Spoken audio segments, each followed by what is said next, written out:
from the last Nintendo Direct, we got the announcement of Dragon Quest Monsters: The Dark Prince. And just to give my quick thoughts on the game itself, I think it looks pretty decent.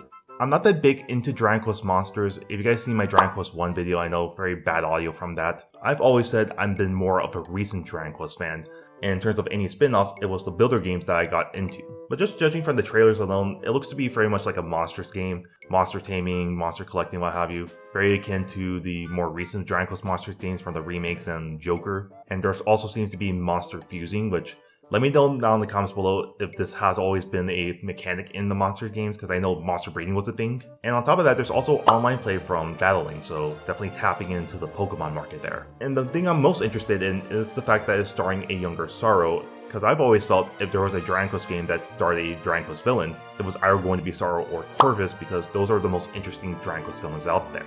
So yeah, unlike Treasures where I was kind of intrigued because I was a Dragon Quest fan, this game I'm definitely a lot more interested in. But for today, I want to more so talk about the success prospects of this game, of whether or not this game can be successful, and how to make sure this game doesn't fall into the same trappings that Dragon Quest Treasures fell into. So we're going to use the same 4 points that we used in the Why Dragon Quest Treasures Failed video card on top, and see how Dragon Quest Monsters can avoid those same trappings. So let's dive right in. Of course, the first point I made was the fact that Dragon Quest Treasures didn't have good graphics. They were more presentable on the 3DS, but not on the Nintendo Switch. For anyone curious of what I think is a good barometer for presentable graphics on the Switch, I would look at the first-party Nintendo games and say that's your bar you need to reach. Not something like Breath of the Wild or anything like that, but at least some of the more mid-tier titles from Nintendo. And looking at Dragon Quest Monsters: The Dark Prince, I would say it is below average. And why exactly do I say that? In terms of Dragon Quest Monsters, that game has a cel-shaded filter applied to the game, and definitely if you want to mask any kind of bad textures and what have you, you throw on a cel-shaded look on there, and immediately people won't notice some of the poor textures here and there. Because I can tell for sure that, similar to Dragon Quest Treasures, it does have a low poly count and low quality textures. But the cel-shaded look does mask in those textures, just so any general audience that comes in and looks at something like Dragon Quest Monsters, they're not going to be distracted by the graphics and say, this is not what I'm looking for. Will it be more than enough to get people to not be distracted? I don't know, but at least they're doing a much better job here in comparison to Treasures. The second point I made in my video was the poor gameplay. And thankfully Dragon Quest Monsters isn't trying to do some flimsy combat system. It's going to be a turn-based game where you collect monsters, and it's very similar to the modern monster game, so there's no RNG of how you catch the monsters. So obviously on that department right there, they're doing a better job with gameplay. I'm more so concerned about the beginning hours of whether or not that is going to be an issue for Dragon Quest Monsters, and if the beginning portions of the game are going to be boring. So I'm just hoping Tosei learns from Dragon Quest Treasures and decides that we need to make Dragon Quest Monsters something engaging.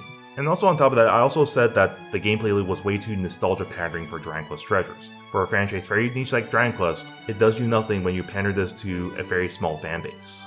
And from what I can tell, Dragon Quest Monsters does seem to be a little bit nostalgia pandering because of the fact that it's based on Dragon Quest IV, it's a prequel to Dragon Quest IV.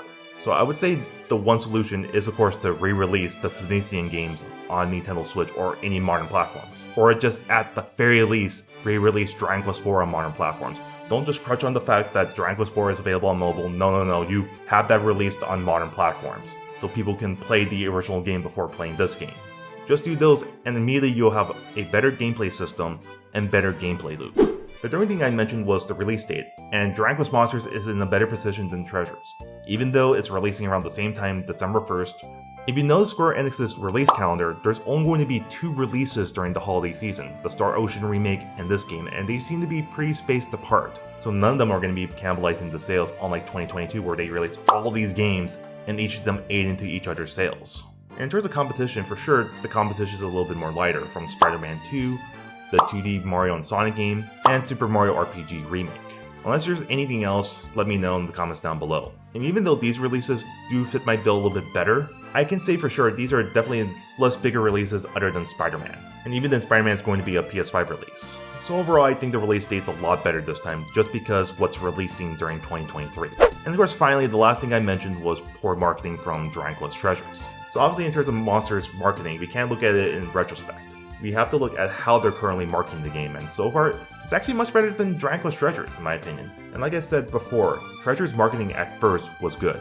You had it at the Dragon Quest Day stream, and you also had it during the Nintendo Direct Partner Showcase. And those are times where you have a lot of people coming in and looking at the game itself. And for Dragon Quest Monsters, you had it in a general Nintendo Direct, and Nintendo actually had it be a major showcase in the game that wasn't some simple highlight in the Direct. The question is, how will they do after the Direct?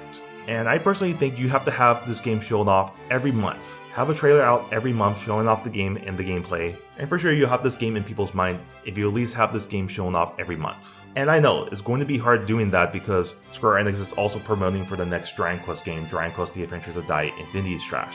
But at least try to make sure to get Dragon Quest Monsters in people's minds. And when Tokyo Game Show comes around, actually promote it, actually be on the show floor showing this game off, and have demos ready to go on the show floor. Don't do what you did with Dragon Quest Treasures and just shallow drop the trailer. No, you're showing this off on the show floor. And when you get closer to release, like I said, if the first hour of the game is very engaging, don't release the demo a month after. Release it a month before. Because it does you nothing if you release a month after when you already accumulated all your sales for the game. And as for content creators, Square, you're not going to give it within your little Square Enix ambassador program. No, you're not going to do that. You're going to expand and give it to people like Pokemon content creators.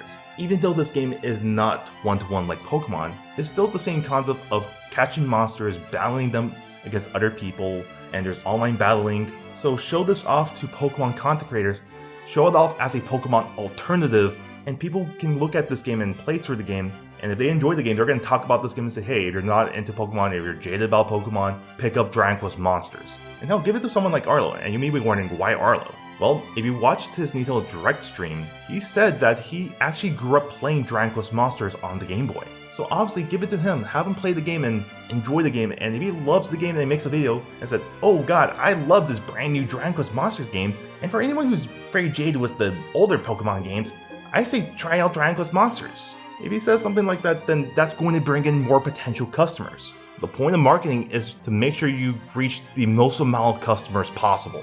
Push it as a Pokemon alternative, and right then and there, you'll have more success with Dragon Quest Monsters than you had with Dragon Quest Treasures.